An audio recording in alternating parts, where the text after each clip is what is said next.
Trichoderma সার বা fertiliser কি? আমাদের প্রথমে ট্রাইকোডার্মা সম্পর্কে জানতে হবে। ট্রাইকোডার্মা এক প্রকার উপকারী ছত্রাক। এরা দেখতে সবুজ এবং দেহ মাইসেলিয়াম দ্বারা গঠিত। পচনশীল দ্রব্য বিয়োজনের মাধ্যমে এর জীবনচক্র সম্পন্ন হয়। অর্থাৎ ট্রাইকোডার্মা এক প্রকার ছত্রাক, আর এটা হচ্ছে পচনশীল দ্রব্য বিয়োজনের মাধ্যমে এর জীবনচক্র সম্পন্ন হয়। এই ট্রাইকোডার্মা ছত্রাক দ্বারা জৈব দ্রব্য পচিয়ে যে সার বা কম্পোস্ট তৈরি করা হয় তাকে ট্রাইকোডার্মা সার বলে। অর্থাৎ এই ছত্রাক দ্বারা জৈব দ্রব্য পচাতে হবে, সেই জৈব দ্রব্য পচিয়ে যে সার বা কম্পোস্ট তৈরি করা হয় সেটাই হচ্ছে ট্রাইকোডার্মা সার। ছত্রাকটি মাটিতে অবস্থানকারী এবং গাছের রোগ সৃষ্টিকারী অনেক রোগ জীবাণু খেয়ে ফেলে এবং গাছের সুরক্ষা নিশ্চিত করে। এজন্য একে ডক্টরস ফাঙ্গাস বলা হয়।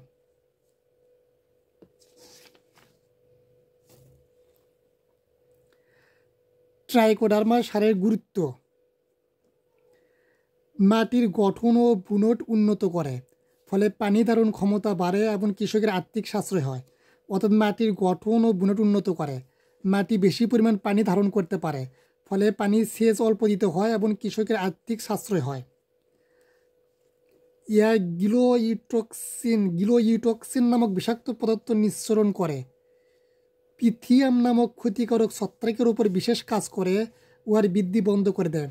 অর্থাৎ এক ধরনের বিষাক্ত পদার্থ গিলিওটক্সিন নিঃসরণ করে, যার ফলে পিথিয়াম নামক যে এক প্রকার ক্ষতিকারক ছত্রাক রয়েছে তার উপর কাজ করে এবং তার বৃদ্ধি বন্ধ করে দেয়।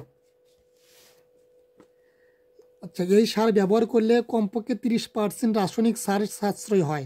অর্থাৎ আমরা যদি ট্রাইকোডার্মা সার ব্যবহার করি তাহলে 30% রাসায়নিক সার কম ব্যবহার করলেই হবে।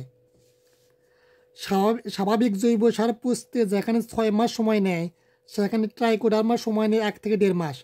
অর্থাৎ জৈব সার পুষতে সময় নেয় 6 মাস। জৈব সার পচনের পরেই সেটার যে পুষ্টি উপাদান সেটা গাছের জন্য উপযুক্ত পরিমাণে কাজে লাগবে, সেটা জৈব সারের ক্ষেত্রে 6 মাস সময় নেয়, আর ট্রাইকোডার্মা সারের ক্ষেত্রে সময় নেয় 1 থেকে 1.5 মাস।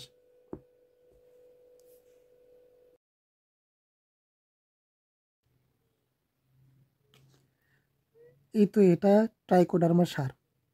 এই সারটি কালো রঙের হয়।